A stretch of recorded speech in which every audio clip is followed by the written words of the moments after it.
Hello, everybody. Welcome to episode 258 of Show Fever. Today, I'll be going over the long-awaited chapter 1191 of the One Piece manga. So, this chapter starts off with us seeing the aftermath of what has happened to Gaban and Luffy. We see Gaban has lost his arm, and we see as Luffy's like, "You shouldn't have done that for me, old man." And Gaban straight up tells him, "Yo, bro, I did not do that for you. You're a disappointment. I did that for Elbaf." Which, honestly, Gaban's gotta be my favorite of the Roger Pirates now, honestly. He's just real. He is just real. And he's gonna keep it real with Luffy no matter what. We've seen this.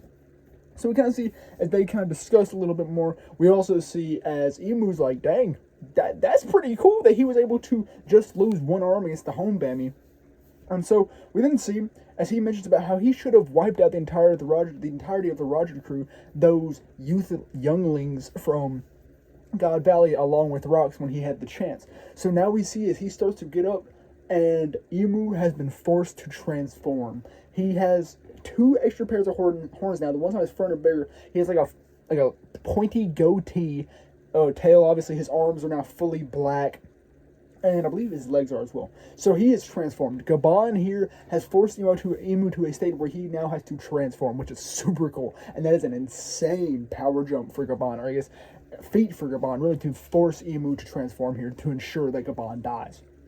So we then see as Imu starts kind of heading towards them, and Gaban's like, "Yo, he's coming. You gotta get out of here. You cannot beat him. You suck, bro. You're not the one. You're not him right now. You're not Roger. So get along."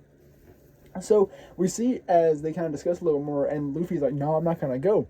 And then we see as Imu starts approaching. Imu's coming along, and he prepares to stab them with another hone Bammy, and suddenly the blow is stopped because Haruden comes out of nowhere and blasts Imu with a massive, just straight up fist to bro. Now, Imu is able to get the little omen stigma, whatever they're called, off on Haruden. However, it doesn't do any damage because Haruden has apparently an insane shield. Like the blacksmith of Elbaf gotta be going crazy style to have blocked a attack from the god of the One Piece world, which Gaban actually stated prior, because Luffy kind of asked early on in the chapter, "Yo, who is this guy? Who is he, Gaban?" And Gaban says, "He's God," just straight up. That was a crazy line, honestly. That had insane aura, giving it to Imu.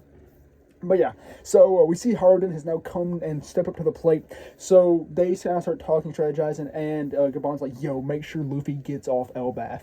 And Luffy's like, "No, no, no, he's being a little kid." Luffy, I like how Luffy, like, for this part of the story, really hasn't been the main character because he just got beat, and he's actually kind of childish. I mean, Luffy always kind of acts a little bit childish, but like here, he's the bad version of acting childish. And he's whining, complaining about how he wants to stay and defend Elbaf and all that. He's like, "I'm fine, I'll force myself to heal and everything." Now, here is where we also get a brief intercession where we see what is going on at the Owl Library. So, we see that Chopper is kind of put in on everything that's been going on at the Owl Library, mentioned about how Biblo was able to move all the books and everything. And we see how Saul comments on Biblo isn't much of a talker, however, he seems to have something to say. So that's why they brought Chopper up here, because Chopper can listen to Animal. Now, obviously, we know we're about to get some crazy insights here from Biblo, something crazy is about to get revealed, possibly some Void Century stuff, I don't know, but yeah, we're probably about to get an insane lore drop from Biblo. So it's crazy to think that within the next chapter, one of the most hyped things about it will be an owl just speaking, but like really, it is going to be some probably foundational world shifting stuff. So yeah. Then after that, we end up going back to the main fight where Harden's like, "Okay, we need to prepare because Imu is coming back," and we see Luffy is kind of getting back up on his feet a little bit more, and Gaban's like, "No, still, you need to run." And Harden mentions about how he'll be able to ward Imu off, but if he falls, he's like, "My brother Loki's got it. He's got it in the bag for us." And we see as Loki comes running up, and he's like, "Yes, you are darn right that you got me." And then we see Luffy as he fully gets up. He's all healed and everything after having spoke about how, "Oh, I ate enough food prior to heal up pretty easily." And see, he gets up. He's all prepared. And then Imu is coming.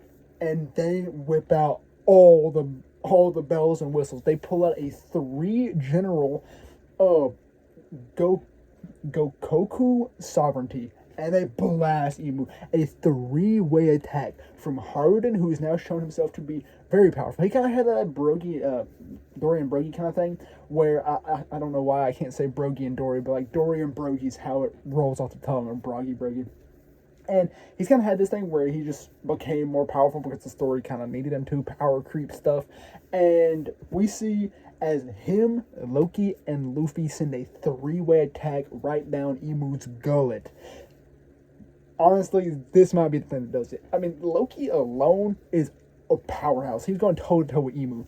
Now, with the combination of a Gear 5 Luffy and Harden on top of that being the weakest of the three, that's going to be some crazy impact. Like, if Imu kind of shrugs this off as he has other attacks we've seen, or I guess not necessarily shrug it off, but like doesn't take a certain amount of damage from this, that would be insane.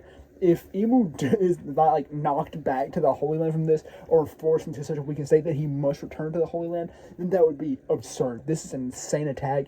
I mean, it's gotta be. I mean, it's not on the level of the attack we saw between Roger and Garp on God Valley, but like, it's gotta be getting kind of close to it, because Gear 5 Luffy and a Loki combined attack. I'm not saying Gear 5 Luffy is as strong as like Garp on God Valley, but like still that's some crazy power there. That's packing a punch. So yeah, I'm really ready to see how much damage that does in the next chapter. Now I don't know if we get a chapter next week. We may not. There might be a break, but also I'm not for certain. So yeah, that's what it really was for chapter 1191 of the One Piece manga. I absolutely love this chapter. It's super hype, and though we're kind of like, it's kind of odd that we're like, I don't think this is the conclusion of the final battle, because we still have Sombras versus Zoro and Killingham versus Sanji to go through, and they never are usually like on their own when it comes to fights. There's usually a main fight going on, and they also get focuses throughout the main fight. So, and like, we haven't seen them for a bit, so I'm really curious to see how Oda's going to go about displaying these fights. It'd be kind of odd if he did the main fight, have a conclusion there, and then have the side fights go on for the wings. So yeah, I'm really curious to see how it's going to play out. Yeah, like I said, that's all there was for that chapter, and that's all I really have for episode 258 of Shelf Review. So, thank you very much for watching.